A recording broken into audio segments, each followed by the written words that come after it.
Here we go, and welcome to the Spartans at the Spice. This is our final edition for this year. Coach Marty, Richter, and man, 3 months is flown by really quick. It's going really fast. Basketball season goes fast. It does.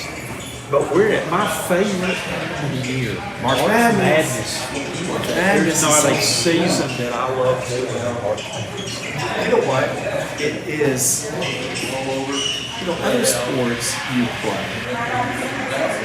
Football. Let's use football as an example. You play football during the season, and then it gets to the end of the season. Yes, you know it's going to stop, but it's not like a sudden stop in basketball is. In college basketball is such like. I remember it like it was yesterday. It's been 11 months almost, and a little, just about 12. Last year we were playing in the NCAA tournament. We were playing Washington State. And it's like all of a sudden we're going back and forth, and all of a sudden they win the last 4 minutes. We're up, but they win the last 4, so they win the game. And the season's over like that. And you're not prepared. You are prepared because you know it's going to happen eventually. There's 68 teams in the tournament, and one gets to win. Like, that sudden, like, oh, it's over. What are you going to do? Basketball, football, you play the season, but they don't have postseason tournaments like ours is. Right. And I've always thought that baseball is different too. It's not like all of a sudden, this season's over. Gosh, it is like all of a sudden, like, boom, it's like you run into the wall. It's like, oh, what am I going to do? I've always said that March Madness brings April Sadness. Oh, man. I always go into depression. Well, you know what? The thing about the older I've gotten in this business is the beauty of watching other teams when their season's done. And I go in out and deep dive on 4 or 5 different teams. Like this year, I'll probably do a deep dive on USC. I have never really studied them. I'm going to go listen. Like a couple of years ago, I went deep dive into the reason we're 6th in the country in our tempo is I watched Gonzaga. And I love how Gonzaga plays. Yes, they got McDonald's all the time. But at one point, they did. And they were playing a slow game 4 years ago, and they changed it. And he said, you know what, we're trying to play the fastest teams in the country. And it's gotten them more than 4 years. It's gotten them to the championship by him making that little change. This year, I know I'm going to watch Houston coach. I'm going to watch them a bunch because I'm so intrigued on what they do. They are unbelievable at flying around and causing the team struggling. Now, I don't know if my team can do that, but it'd be interesting because even if my team can't do it, I get to see what other teams are doing against them on a nightly basis. And in our league, everybody traps the ball speed a lot. Not everybody, I should say. A lot. So it's going to give me ideas on that. Then it gives me ideas on, in this league, a lot of people trap the post. And they do it differently. Some come baseline side, some come from the pass, or some come from the wing side on the top instead of baseline. They come baseline at the top. So I'll be intrigued to see how it works, but also what teams try to do to combat. So I'll go in and I'll watch Houston coach. Last year I watched BYU coach actually, because I thought Coach Pope did a really, really good job of their flow of the offense. And we were, on Drake at the time, I thought we were going back to Drake, so I watched him a bunch. And it was interesting to see how well, down through shooting, how well they move the ball, and how unselfish they are. So I'll do that, then I'll get on Synergy and I'll pick out 4 other teams that want to be in a certain category and see how they ball. And if they're excellent in this category in the country, I can ball, I'll play and see if I can watch it. I was always a big fan, or the two programs that I would say we were a combination of was Duke with Coach K and the things he did, and I was a huge Rick Pitino fan. Oh, that was the other one. See, I think Coach Pitino from first year to second year is so interesting. And I'm going to pick, I talked about him the other day with my team and then my staff. Like, yes, he does some things that are his way and he can get away with because he's national title coach, NBA coach, European coach, so he can get away with it. The way he went from being, they were just okay.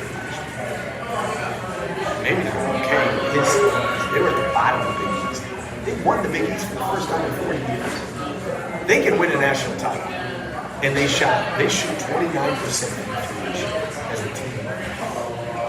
His other 2 years that he went and won the national title, I think 2000 and 33%. 2013, when they got to the Final Four, they were 31%. I'm interested to go and study him and see how he can win by not making shots. And everybody always thinks that you have to make shots. Can you win without making shots? And they do. It's impressive. So I want to watch that. I think he does it best. The two guys I just want to watch and study are two guys that are like Coach Sampson and Coach Pitino. I've got the luxury to work for the Bill Selfless. So I don't know everything Coach Selfless. No. I wish I did because I'd be really smart. But Coach Dooley, working for him, showed you how they did it every day. And I loved it. And I picked his brain. And then I worked for Leonard Hamilton. And Coach Hamilton was one way for a long time. And then he switched to what he most recently has done is play 10, 11 guys and press and switch everything. And I kind of like it, but like I learned that. And then I learned Bobby Knight this time. So I kind of have three of the really, really good guys I've been able to work with. They're elite. And then I worked for a Dana Alford disciple who was a Hall of Famer. And he's always been changing defenses up, the man, go 2-2 warm back to matchup zone, double fist, which is the 1-2 matchup zone. And I got to learn more of this, so I want to see something. I want to study something really. I want to go in depth and study something. So April, we talk about depression. I kind of get excited to learn something. I got to recruit a team this year, just like I always do. I always have to in today's age. I don't know how many guys will be back and how many guys won't be back. I don't know that. You're talking about discipling and stuff like that. I think one of the best things I ever did was I went one summer and Coach K had a coaching academy. It was like a coaching school. Yeah, I used to go to his clinics every year anyway, but I went and spent a week staying in the dorms at Duke, and he took through every phase of the program and just taught everything. What his philosophy in recruiting was, he tried to get the best point guard, he tried to get the best big man, and filled in with great athletes with the rest of his roster. But I did that and would go and do that, and I learned so much from that. And I would go to the team's clinics. And matter of fact, he was very nice about it. I sat in on the practices, and everything was full court because fatigued the opponent. He actually, I said, is there any way I could get copies of what y'all do in practice? And he called his manager over. He said, make him copies of all the films, video films of our practices, and he sent that to me. I mean, anywhere from like, one thing I picked up was rapid fire free throw shooting. He'd send them to the line for 3 minutes, and they'd shoot as many as they could. They could, and they did it to their routine that he's got the ball in the shot. And I saw that, the first time I ever saw that was with Stan Jones at Florida State back in 2010-2011 season. And Stan was doing that. I asked Stan why he was doing it, because I've never seen that before. And he's like, Coach Patino did it. And that's who he took it from. And it was, I think it helps because you don't think. A lot of times you get to the follow and you think. You got to do the rapid fire and then you got to work your routine. Like I've changed like Chico Johnson's routine. Chico used to dribble the ball, spin it, and then shoot. All in one motion. Like he would dribble, spin, shoot. And I was like, dude, you got to pause. Yeah. You got to get the ball. Stop spinning. Nope. You ever see a good free throw shooter spin the ball? Nope. Never. I've never seen a good one. The only one I did who was decent was Adrian Danny. Yeah. He would kind of do something, rubbing the ball. Rubbing the ball, but that's different than, I mean, this age of kids, they like dribbling it, spinning it, and not even like, not spinning to get to the seam where you want to put your two fingers right here. You want to put the needle in between the two fingers so you know you got your hands spread right. No, they'd spin and sometimes shoot with they would shoot with the laces, but they would shoot on the lettering. And sometimes when you shoot on the lettering, it gets a little slick. Yeah. It can. Well, have you seen the kid at Walford that shoots the Rick Berry free throws? No, really? There's one, a big man they have got. His Really? free throw shooting was so bad that he has gone to it now with the underhanded, and he just Lifts it up. like that. I always thought this. I've had free throw shooters that haven't been great, but like we had Darnell a Drake. And Darnell, we got him up, I think, 12% from his junior year to his senior year. What I did with him is, I was close. So what I did is we shot 50 free throws before practice, and then we shot 50, and he had to make 50. Not shoot, just make. He had to make 50. So his percentage was up in the 80s, and then there was like a 2-week span where he was going through an injury, and we didn't get to shoot him. Oh, you could see the difference. They just started missing him, and now his percentage ended up being like 72, I think, his senior year, which is still 10% higher than what he did as a junior, but it just he had enough touch. If a guy doesn't have a touch, yeah, that's the best way. It really is. It gives you a little bit of a chance there, just kind of softly. It softly and toss where it up it could there. die on the rim and maybe fall in. Yes. With Yeah. that. That's really interesting. Walford guy. I didn't know doing that. Is that the Filewich kid? It might be. Yeah, we coach. Big man. He's our big. man, yeah. I would assume it's him. He was at Southern when I was at Drake. He is a big, massive dude, man. He's got a lot of physicality to him. That's interesting that Patino and Coach K did that. You don't see that nowadays. No, you don't. You don't see that. Like I text there's a group of guys I worked with at Drake my first year. Matt Woodley, who's now an assistant at Wake Forest, who I respect a lot. Matt Gatens, who is now an assistant at Iowa, who I respect a lot. Larry Blunt, who is now, he was at Oklahoma State. Their staff got let go, so that always happens. He went back and went prep school where he was at Orangeville Prep up in Canada, who I respect so much. And then we have 2 other young men that were played for us, but then they got on our staffs their second year, Nick Norton and Brady Ellenson. And it's always interesting. I use them to pick their brains because Coach Woodley always will give me something good. Like I told them this. I texted the group the other day. I said, "Hey, we need to do a coaches clinic, just us. You bring people that you want. Just all of us get together, because like when you start picking brains of people, it's really interesting. As long as you're willing to, like Coach Woodley, it gave me an insight that I just didn't even know that I taught forever. When you go out to close out, you chop your feet, right? Usually. You do, right? Yeah. That's slow. And it's going to go against everything that you would think of. Mm-hmm. I said, Wood, come on, man. and Wood and I were same age. Played against each other all the way to, we're good friends. I love him to death. He's like, Marty, watch the NBA. So he just told me to watch the NBA. He wasn't going to skew with my mind. He wasn't going to do anything.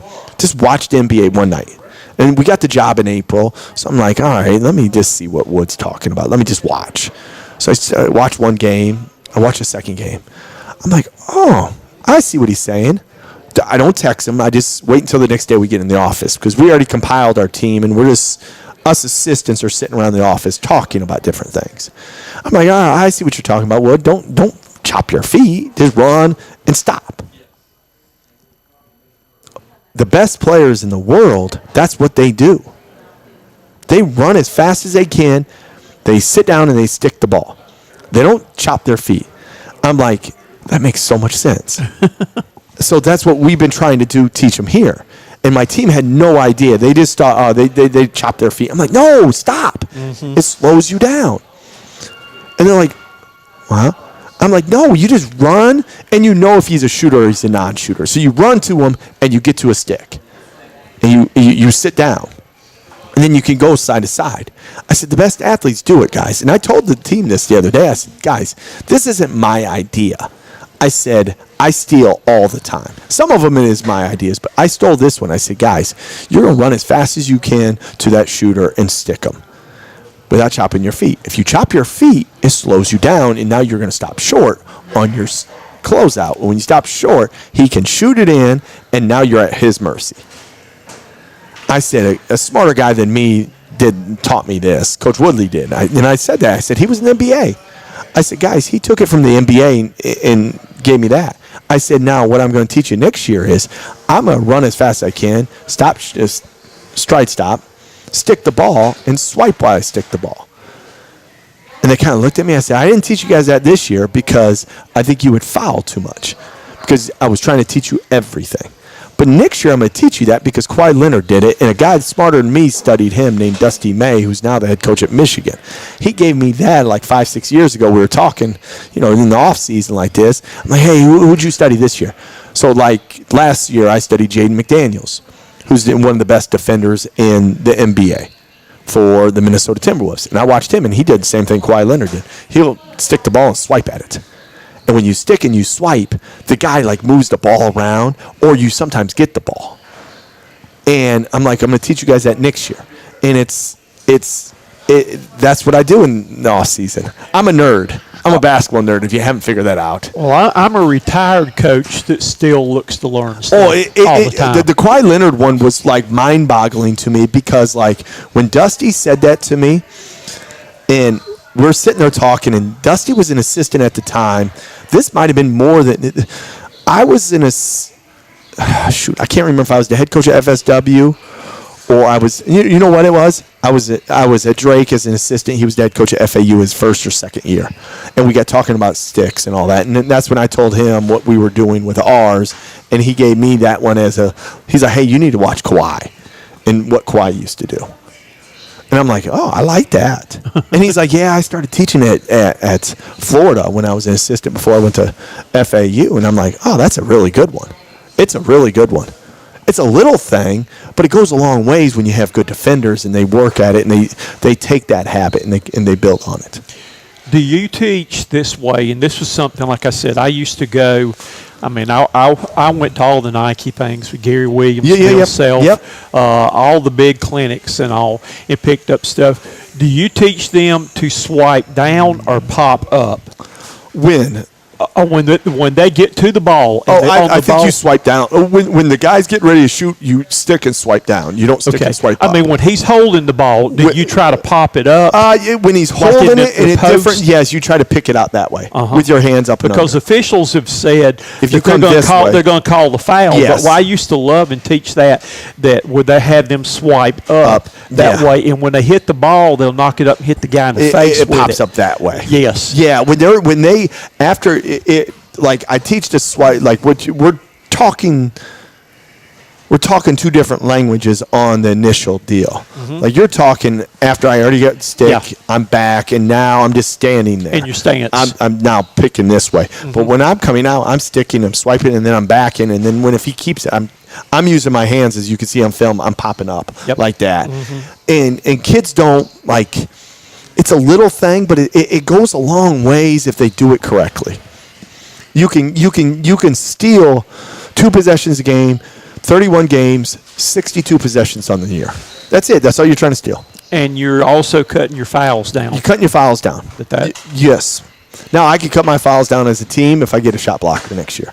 We're going to get in that in a minute. I got to get a shot blocker what we're next going year. to bring in for next year. We got to go get this. Is what I'm going to. We're going to go right there right now. Let's go right there. So next year, what I'm trying to do is, I don't know how many scholarships we're going to have, but I know what I need to fill. I need to get a shot blocking big.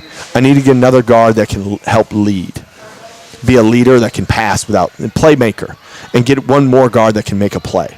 So I need a couple playmakers, a shot blocker, and then I need a guy that can come in and impact the game in either shooting it in at elite level at 6'6" and above, or be able to be a 3-and-D guy that can guard 1 through 4, that can block some shots, guard the basketball, make a 3 1 out of every 3 shots. Okay. But know that he is a cutter athlete that way. But I don't know how many scholarships I have. But I know those 4 things, if I can do that. Now, maybe out of those 4 things, the only one I know I don't have in my organization is a shot blocker. Okay. The other 3, maybe someone will develop into those. Maybe they won't. Now, a space eater. Are you looking or needing or wanting a space eater? No, I don't think they're in today's game. I mean, think about our league. How many space eaters are there? I was just thinking a little bit about what's the big boy at High Point, Bombo. But he's not a space. He's a shot blocker. Yeah, that's your shot blocker. That's my right. shot blocker. Mm-hmm. So I look at my Bodo. So when I put when I put my first group together, you do it so fast. Like I did it so fast, and I was able, once I got the job, I had to go recruit, but I also had to look at High Point. I looked at High Point and Asheville last year in Longwood. Those 3 teams is who I looked at because they have been the most successful. High Point because they won the league. Longwood because he's had a 6-year run. First couple years, okay, and then he got really good. And then Asheville because Coach Morrell, I think, is terrific. I think he does a really, really good job. But he's built it up to this point. And to see how they play. And when I watched their teams play, I was like, oh, they got skill, like High Point. Keza Giffa, 6'1", they met, let's met 6'1", 6'1" guard. Bobby Pettiford, 6-foot guard, 2 playmaking guards. Chase Johnston, catch and shoot kid. Williams is a scorer, 6'4" scorer. And then you got Trey Benham. I think I don't want to mispronounce. I'm sorry, Trey. He's not going to be watching, but I'm sorry. I said the name wrong. He's a catch and shoot kid. So those 5 guys, and then they got Kamani Hamilton as their 6th kind of guard. Mm-hmm. They play those. Kamani Hamilton, 6'6", 6'7", athlete. And then they have the big fella as a shot blocker. So I'm looking at them, and I'm like, oh, they played a bunch of skilled guys with 1 big. Asheville, same way. Mm-hmm. Longwood, same way. So when I'm putting my roster together, it doesn't help that we lose Kanye Jones in the second game, who would have been, I don't want to knock on him. Mister's had a heck of a year, and Britt's had a heck of a year. Carmani Gregory's had a heck of a year, and Carmelo Atkins. All 4 of them are double-figure scores. All great scores. All have done a terrific job. But going into it, by recruiting, I thought Kanye Jones was going to be my best scorer because he could really flip it in, hit the ball. Rotation on his shot is terrific. I thought he was going to be our leading scorer. Yeah, he didn't play well in the first game, but he only played 9 games a year before coming off injury. Yeah, so I thought, all right, he's going to be fine. We lose him, and that moves everybody up in a different spot. I always thought Britt was going to be our microwave coming off the bench. That's what I just thought. I thought he was going to be good at doing that for us. And he has been very good at that. That's his best his attribute of coming in the game, being where he's at, playing against that second unit guy right away to come in. Oh, he gets going right away, and then he's in the flow of the game. He does a crit. But having Kanye, going back to Kanye, that hurt us in that aspect because when I look at those other teams, even Winthrop, because they got Johnson that sometimes plays the 4. Doucette comes out of the game, and they got Harrison, Johnson. They got number 55 Baker, and they got Jolly, or they got freshman Jones, and they play 4 guards. I ran into the problem is when you play Radford, they play 2-5 men. And they're good. They're really, Radford's done an unbelievable job. But I didn't know the league was there that way. PC plays 2 big guys. Mm-hmm. Charleston Southern plays 2 big guys. Gardner-Webb plays 2 big guys. Who am I forgetting? I'm forgetting someone. We got us. You got the other 3. I'm forgetting one. I know I can't think of it. No. I already said Longwood. I already said Longwood. Yep. High Point. I said High Point. And Winthrop. Oh, yeah, because Winthrop's kind of like a mix. Sometimes they're over here and sometimes they're over here. They're like a mixture of the two. So sometimes they had Talford. Yeah, Talford sometimes plays a 4, and they have number 51 or number 21 come in with them at times. Not a lot, but enough. So it's like when I go through it, I was like, oh my gosh, I didn't realize that in the league. I asked a couple of the veteran coaches, I'm like, hey, has the league always been? They're like, this is the first time where we've seen a lot of guys play 2 big guys. Because it's been a premier, usually guard conference over the years. So that's what I thought, like, okay, we could play our guards, and our skill will just be fine. So you look at it, and that's where the whole recruiting piece goes, and studying other people goes with that. And I thought that way, looking at it, and it didn't work out that way because I'm like, well, there's 8 games, sometimes 9, depending on, let's just say Winthrop does it in one of the games more than the other. So you get 9 of the 16 conference games where you're like, oh shoot, I didn't anticipate that. Mm-hmm. I didn't. Now, it is what it is, and that's part of coaching, and you got to make adjustments. But then you throw in, you have Braylon Garcia for only half of the conference games. That doesn't help either. No, that does not help when you lose 2. You lose 2 guys that I think were counted on for energy, experience, and just, all right, I played college basketball before.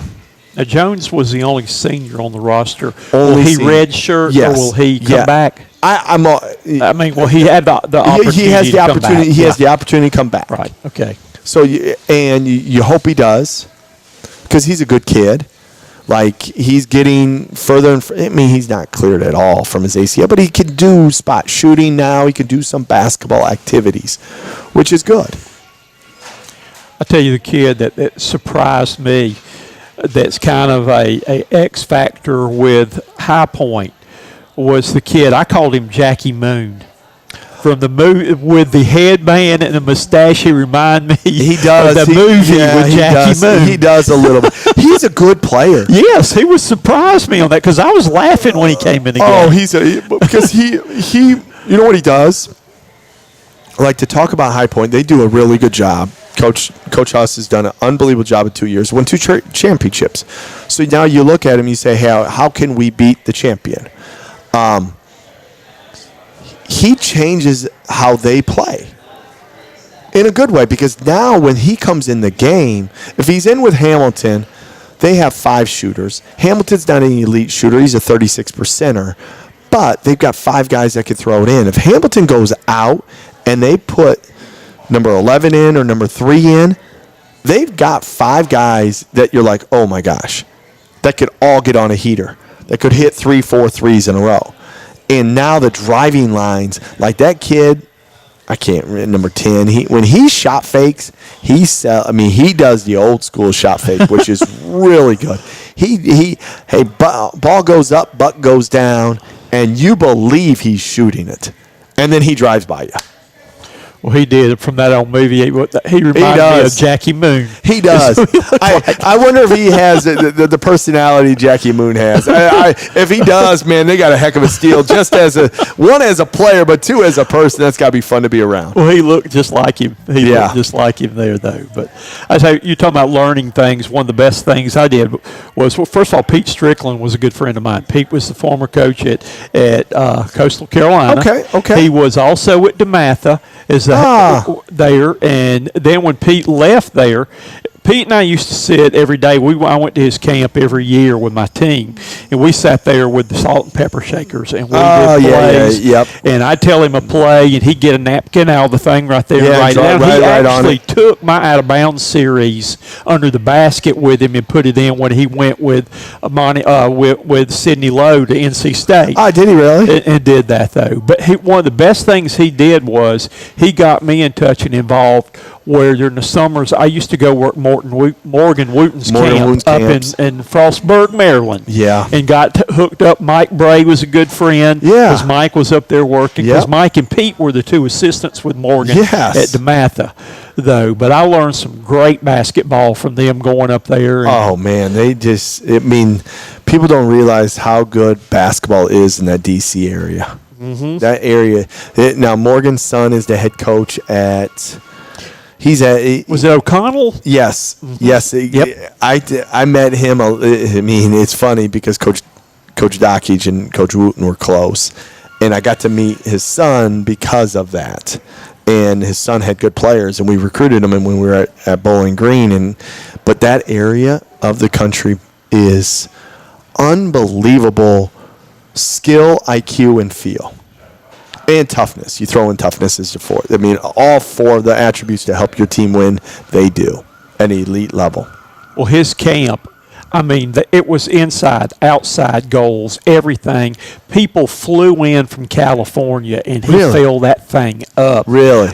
Good-looking prospects there. But I remember the first time I ever had to do karaoke in public was the final night. We had a big celebration and get together, and we went to one of their night spots up there and all. And being the rookie on the staff up there with them, then I had to get up and do karaoke in front of I got initiated being the Southern guy. Being the Southern guy there, you know what? I don't know if anybody would ever want to hear me sing because I'm off. I was singing in the car this morning with my daughter. There was one of her songs on. I was trying to sing, and my two boys behind me on the left. Avery was on that side of me. Morgan was in the middle, and Harper's on that side in the car. And Harper's loving it, and Morgan's like giving me thumbs down the whole ride. He was not happy with me. Not happy. Well, I was having fun this morning. And you've kind of answered this a little bit, though. You've got your first regular season under your belt. Yep. What is the biggest things you have learned about this conference and this team? And I guess my second part of that you've kind of mentioned, too, is what your priorities of the off season of what you want to try to accomplish once you get to that point. We still got another week. We ain't done yet. No, we're not done yet at all. We're done here. We're done here, so we don't get to talk anymore. Yeah. The first thing about the league, what shocked me was the amount of athleticism and size with skill at every position. Like I told somebody the other day, I don't know if it was on the radio or not, I said there's 9 point guards in this league. And I went through every one. I said, Truth Harris from Radford, he's an all-league guard. Kezigiva, all-league guard. Bobby Pettiford, that gives me 10, all-league guard. Charleston Southern, Johnson, all-league guard. Presbyterian, Mincy, all-league guard. Simons, Gardner-Webb, all-league guard. Longwood, Harrison, no, not Harrison, but Longwood, Luke, or Kobe Garland, all-league guards. So I'll give them two. I'll do two there. Harrison, Winthrop, all-league guard. What team am I forgetting? I got 9 in there. I gave 2 to Winthrop. No, 2 to High Point and 2 to. Did you count yours? No. Jordan Marsh, all-league guard. Uh-huh. Then ours. Mm-hmm. There's 11 guards that are point guards in this league that are all league guards. Now, like I told the guy, is only 4 of them probably going to get on first, second team, and then honorable mention. 4 or 5 of them. I said, but the other 5 or 6 are getting nothing. And that's a shame because they're really good guards. There's really good guards in this league. But you take those guards out, and now you look at the 6'6" to 6'9" guys. I didn't realize there were so many good. I mean, like Asheville's got 2 of them.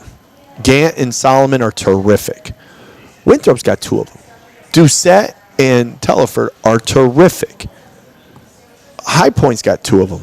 Hamilton and Bodo are terrific. Radford's got 1,000,000 of them. They just got size on size. And coach has done an unbelievable job there. So, like, you go through and it's like, gosh, I didn't realize the size and physicality with athleticism and skill that this league had. Like, I looked at it and you watch it from the outside and I'm like, oh, yeah, they're good. They're rated, last year was rated the 15th or 16th league. We're again 15 or 16, depends. I'm coming from the Valley, and the Valley is either 9 or 10 every year. Just kind of depends on how it falls. Out of our 6 years, I think we got 8 once, 9 or 10 back. That's what we typically get. And I'm like, it can't be as good of a league as that, just because numbers are not up there as high. But it's close. Like, talent-wise, there's no question. Now the style of play is completely different. We play so much faster, this league does, than the Valley. So there's 8, 9 more possessions a night. And you got to equate that, and you're like, oh, you got to be ready for that. It's a really good league. I was going to say, the biggest thing that I think people don't understand is so good about this league is the guard play and the physicality. Physicality is really good. Like, I'm going to use Presbyterian. Like, they won 5 out of the last 7, I think it is, to close out the year. And they play Stewart at the 3. Well, the league I came from, Stewart was automatically a 4. He's not a 3. Like, he's just not. But he's skilled enough and shoots it well enough that he should have been a 3 in that league. But you didn't get guys in the Midwest like that coming to our league. Here, you get guys looking like him, or Solomon up at Asheville, or Doucette staying at Winthrop all those years, and those are really good players. Like the Kelly kid at Charleston Southern, he spent 4 years there. Mm-hmm. That's unbelievable. He's a really good player with great size. In the league I just came from, everybody would have made him play the 5. And he can play the 5. Don't get me wrong, but like his advantage has been the 4 because he can post smaller guys and he moves well enough to guard a 4 in the league. I just think our league is really, really good. In the month of March, whoever comes out of the conference tournament this week and gets to play in March Madness, they're going to give someone fits. They are. It doesn't matter who it is. It can be any of the 9. They're going to give someone fits because everybody's going to have been battle tested to get there. And our league is really good. Our non-con games that people have scheduled were really good. But we've got talent and we got good guard play. And we got good coaching. Got good coaching, really good coaching. Like, hey, I don't know who's going to win Coach of the Year. Coach Hush should, in my opinion, because he won the league. He should be the Coach of the Year. And he done, but that doesn't take anything away from Coach Prosser at Winthrop, who's done unbelievable. Coach Nichols at Radford done unbelievable. Coach Morrell at UNC Asheville. Coach Luther at Gardner-Webb, I thought, did an unbelievable job. Coach Q at Presbyterian, unbelievable. I mean, guys have just done a really good job in our league, I think. And again, like I say, I think that the league is really, really good. Really good league. People overlooked. It does. Like, people, like, I didn't know this. Like, coming from the Valley, I didn't know this. Like, well, it's better than the Horizon. It's better than the Summit. It's better than the MAC that I was in. And when I tell that to people, they look at me like I have 6 heads. I'm like, no, I'm telling you right now. You look at the Ken Palm numbers. Our league is rated higher than all those leagues. Our league is rated higher than the CAA with Charleston Southern in it and UNC Wilmington. It's higher than that league. And people are like, no. I'm like, yes, it is. And that's what people the outside people don't realize how good our league is. I already answered your question about what we need to try to get. We've got to get someone now going through this league. You got to have someone that can protect the rim. You have to, because so many people they just put their head down and go because of the speed and size and athleticism in our league at all 5 positions, people just get to that lane and create havoc. You got to have someone that can protect the rim. And I didn't know that. I didn't. I wish I would have known that. Guard play is important. That's why I told you I got to get a couple more guards. Like, I got good guards, but I got to get a couple more that can create and make plays for others. Really make plays for others. And be able to do that and be able to make big shots. Okay, this was one that's on the list we hadn't got to yet here, the either or those. But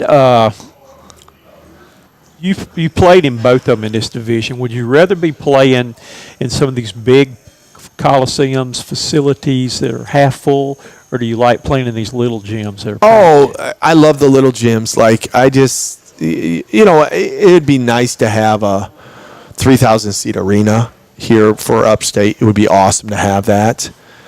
But it's not awesome to have an 8,000-seat arena. Like, I think our league does a pretty good job of that. Like, you go, the biggest one is probably Winthrop that holds 6 or 7. It's the newest. Yeah, and that is probably too big. Like, we were just at High Point. They hold 6. They did a very good job of, like, being on top of you. You wouldn't think it holds 6, the way it's set up. I thought Longwood is a little over 3,000. I think that's a great size. Now, the ceiling's so high, I don't know how loud it can get in there. We played them on a Saturday, but it wasn't a packed house. I think Asheville's gym is the perfect size. Us, Presbyterian, and Charleston Southern all have the same similar setup. Gardner Webb has had an older one, and I don't know what that holds, but that's the right size. Like, I like our facilities in the league are pretty darn good in the right size. Like, I've been in some leagues where you have a 10,000-seat arena and you get about 2,500, and that's no fun. They're all disguised like the fans came dressed like empty seats. Yes, and we get. I mean, I think people in our league do a really good job of promoting basketball. I think that it's some of the I like to call it some of the other leagues I cover the ACC or SEC Rodney Dangerfield. The basketball to me is just as good. You don't have the big names in there, but the styles of play, the coaching and everything. I think the basketball, and that's what I tell people, Big South basketball is just as good as watching these other games, but you don't have the big name recruits and stuff in there, but the basketball is worth your money and just as good. Yeah, it is worth your money. It's worth your money to come watch us play Charleston Southern. When you're going to say, well, you both are under 500. Yes, we are. But, like, the style and how you set up for the game and how you prepare for the game and what you're trying to do execution-wise is no different than what you go watch South Carolina play Kentucky. Now, South Carolina and Kentucky have 2 NBA or 3 or 4 NBA guys running around on the court doing what they're doing. But, like, the style of play is really good. It's enjoyable. If you do like basketball, you need to go. I mean, if you're in the upstate area, come watch one of our games. Go watch Gardner Webb, which is close. Asheville, which is right up the road. PC's right down the road, and Winthrop's right up the road. Like, there's 4 teams right here. If you could go watch a college basketball game every Wednesday night, a home game. If you're in one of those areas, you always just go watch.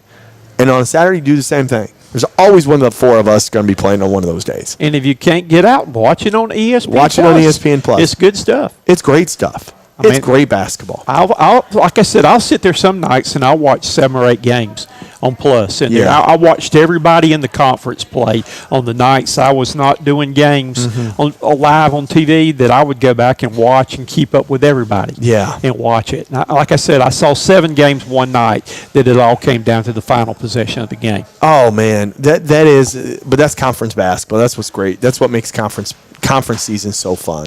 All right, before I get to a couple of quick ones here, tell me a little bit. Let's talk quickly about the tournament. You got Gardner Webb again. Yes. This is a team you're very familiar with, that you've been right there with a chance to win in them. What do you see? What do you need to do this time when you got a third shot at them? When we get a third shot at them, what we have to be able to do is we have to rebound the ball. We gave up 30 offensive rebounds in 2 games to them. So you have to, and you can't magically, we're not big. So you're not magically going to just out-jump your opponent in 2 days. But you can, what we've done in the weight room every day for the last 6 months needs to show up on the court. You need to get him and hit that person that's going to the glass, hit him and drive him out. And we have to do a good job of that. We gave up offensive rebounds in the first 2 games because we didn't. 1, we missed blockouts. That's 1. 2, we didn't go and drive them out. And 3, we didn't hold our block out. It's all our problems. It's not what they've done. And you can correct those. There's a couple hey, we blocked a shot and they got an offensive rebound. Well, that's gonna happen. Hey, yeah, you're gonna miss a blockout every once in a while. You don't want to, but you can't miss that rotation blockout. You can't be hitting. I can't be blocking you out and then let you go get the ball. I cannot let that happen. And we've got to do that. That's the first thing we've got to do. Second thing we've got to do is we got to guard Simons better. And we can't treat him like every other player. Guys, he's a really good scorer. You can't let him get going. And we have to be able to get through pick and roll on him. We got to be able to locate him in transition. Those are the 2 things. And then when you're guarding him, we've done this. I think we gave up 4 threes to him on one simple thing. I'm guarding him and I'm standing at the nail, and the ball's on the right wing. When the ball is starting to be driven at me, I stay and help, which you're supposed to do. But when we have that ball under control, the ball is guarded by the hand, under control, I've got to now work my way out. We have done a poor job of working our way out when we've got the ball going east-west. Now I'll say this much. Gardner-Webb has done a terrific job because I've watched all of the threes yesterday, sitting at home, getting ready for the game. Is teams stay in too long and they throw that ball out really well. When they're going east-west, they throw that ball out really well to that shooter. Sometimes it's Simon, sometimes it's 14, sometimes it's 4. And they hit timely threes in that aspect. And we can't do that. We have to do better with that. And the last thing is our transition defense. We have to be able to get back. They do an old school, I can't remember if it's the old Dean Smith sideline break, but they do that on every made shot. They'll catch the ball, they'll throw it up, and they'll throw it up again. They do it every time. Sometimes it's on the same side. Sometimes they'll throw the diagonal pass across and then up to the next guy. And they do a good job. Sometimes it's 3 passes. Sometimes they have a loaded side. They have 3 guys. Sometimes it's just 2 guys. Sometimes it's just 1 guy. I just throw it across. It's just 1 guy. So you have to be able to sort, find, and locate personnel in transition.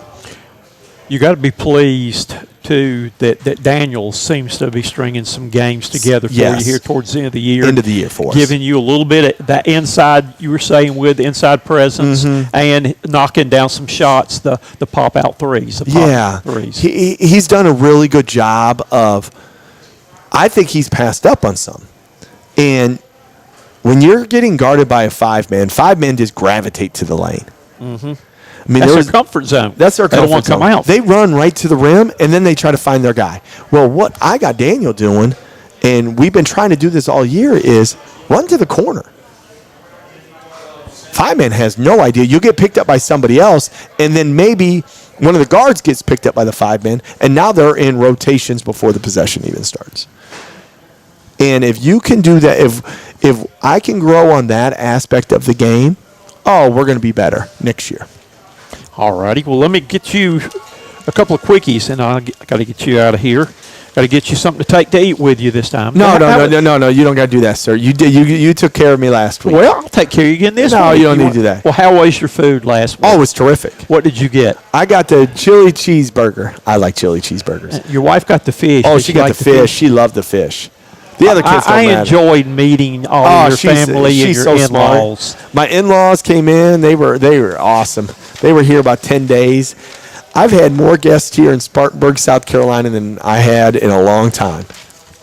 This whole conference season, I think the first 2 weeks of conference season, one set of my in-laws were here.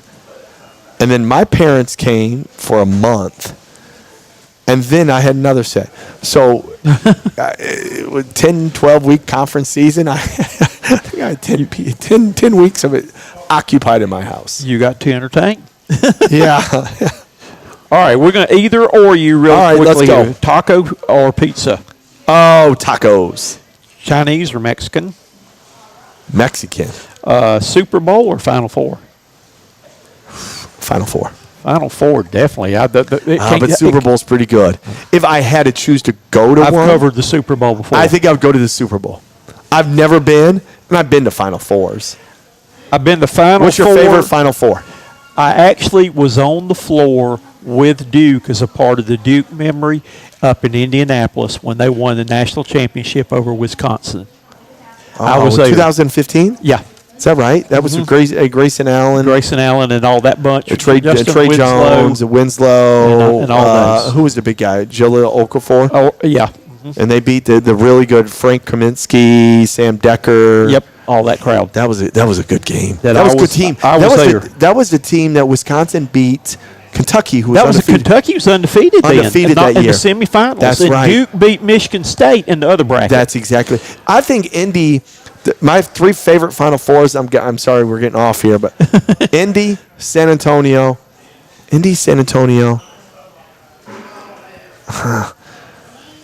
New Orleans is just okay to me, but that's probably the third one. We're off track for a second here. What's your do you have a favorite play in college basketball March Madness history? March Madness history. I'm gonna show my age. There was a tournament in 1989, I think it was, and that year in the semifinals, Christian Laettner was inbounding the ball.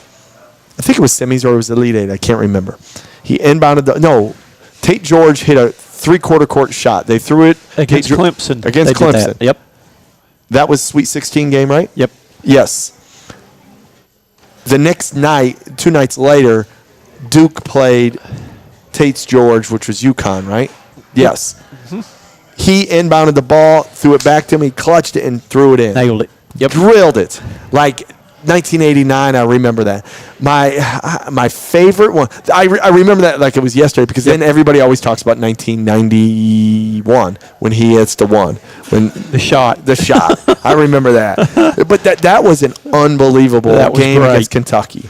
One of my favorite memories was probably 1989 still, was when, I think it was 89, was Ramil Robinson, Michigan playing Illinois in the semifinals out in Seattle.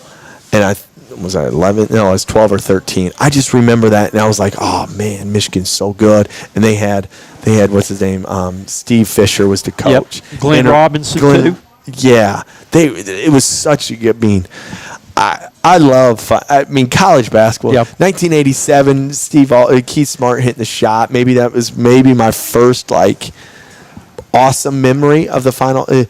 I don't know. There were so many when I was a kid in the 80s. Mm-hmm. So many good ones. Like I remember my first Final Four as a kid was 19. It wasn't the Jordan jump shot. 82, because I was only 7 at the time. I think it was the next year when Jim Valvano was running around the court. Yep. 83. And then 84, I really remember with Akeem Olajuwon and Patrick Ewing. Yep. Going. Was that 84? Is that right? No. 84 was Johnny Dawkins, right? Against Never Nervous Purvis? Yeah. No, they were 86. 86. Like, I mean, I don't know. I love them all. Like, I love the Final Four. The Duke Kentucky game with 91, shot, I think was the that your best favorite game I have ever seen in the March Madness game. That was a great one. You know, the game that I remember that was really good, and I got to watch it live, was Michigan-Kansas 2013. They played before us when we were in the Sweet 16 and we were getting ready to play Florida. And that went double overtime, and Trey, can't remember the guard. He played in the NBA for a while. Hit a shot to force overtime. And I was out on the floor watching it, scouting. And I remember it, and I'm like, I got to go back. And, you go back and watch the rest of it in overtime. But I was like, oh, man, he just drilled one. And it was a clutch, and he drilled it. That was a really good memory. Well, that one, the Kentucky-Duke game, I went to the Final Four, and I was at the fanfare visiting all the games and doing that, and they had something set up.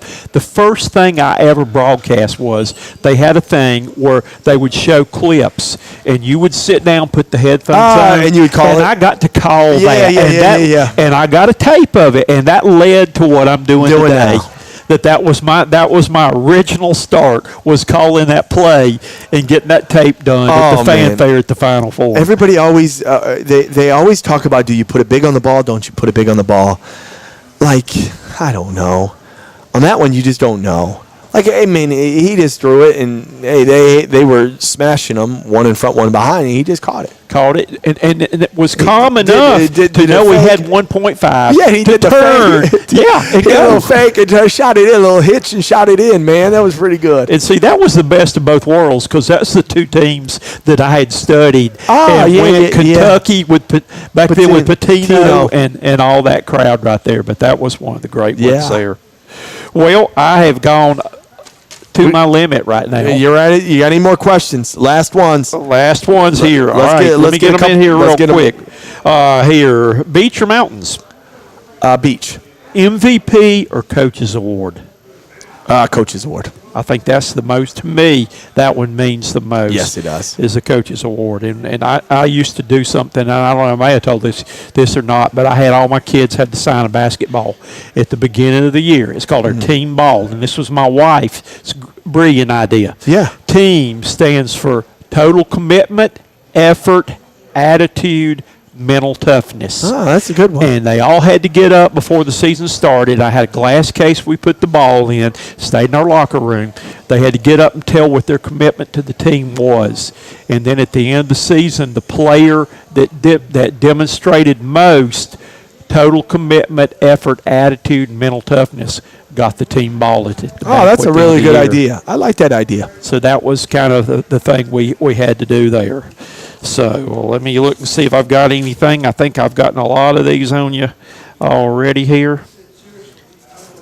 I believe that's got it. All right, we'll get Coach. them right there. So, well, I appreciate you. Let me do this all year with you. Hopefully we can do it again. Enjoyed being with you and have you come again. Like I said, really enjoyed meeting your family last week, and them. I really enjoyed meeting your assistant coaches. I think they're great guys. Oh, they're really good people, and they are. Everybody always looks at the head coach at every college basketball, every college football, NFL, and so on, NBA. They always look at the head coach, and it's like, no, it's the assistants that make that organization go. The head coach does too. He has his ideas in there, but they are every day. They're on the ground with your players. They're on the ground recruiting. They're on the ground academically to make sure guys are doing right. They just do everything that nobody notices, and I cannot thank my guys enough. I've got Coach Martin, who is an awesome person I've known forever. Coach Tone, who I've been able to coach and see grow up as a young man from high school senior year to where he's at now with a little baby. And then Coach Shad, who's awesome. He's got 4 little ones, but he does an unbelievable job with what he does. And you get to see them grow, and that's what is so neat. And they've gotten better from the beginning of the year to the end of the year. They're just like players. You as a coach, you have to get better. I've gotten worse, and they've gotten better, so that's why we've been able to be just in the middle of the road. And we're gonna get better next year, folks. Please watch. Please come out to games next year. The best is yet to come. Yes. It's a process. It is. It's a process. Think that y'all have made major steps this year coming in. A lot of people wonder what's it going to, you got a whole new roster and all, but you were competitive. And a lot of people say, well, they're just going to get killed every game. No, that was not the case. You were competitive in every game you played. Every game we played, we showed up. We had a couple nights, and you get 3 of them a year. We had probably three of them where we just kind of like laid an egg. You watch everybody in college basketball, there's 3 times during the year that they just happens. Yep. And you don't want it to happen, but it just happens. NBA, it's 10 times. College, it's 3.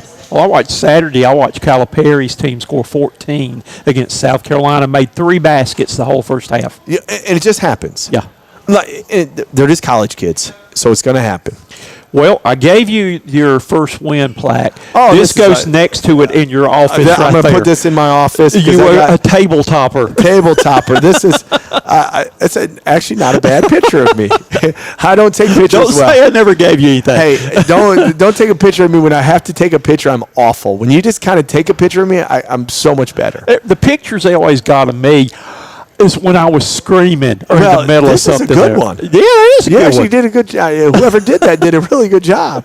Well, again, thank you for Thank you everything. so much. And again, I really enjoyed getting to meet the players that got to come. They were just fine young men that make me feel good at my alma mater representing the program. Well, that's always that's the thing about it. You just try to teach them life lessons during the process while they're here with us. And if they can learn just one thing and take it, they'll be better. If they learn more than one, they're going to be way ahead of everybody else, and that's what you're trying to do. Well, that's going to wrap things up today for Spartans at the Spice this year. Want to give a special thank you to JC and Harry who have let us come, who have fed us and been here, though. And for all the people at the Sugar and Spice, we wish both our teams good luck as they go on to tournament play. Hey, it's March Madness. Anything can happen. That's why you play the games. That is why you play. So we will wish them luck. And, again, appreciate all of you that have tuned in with us. For Marty Richter, I'm Coach Cox saying have a good day, everybody. Thanks, Coach. Thank you. A couple of the guys.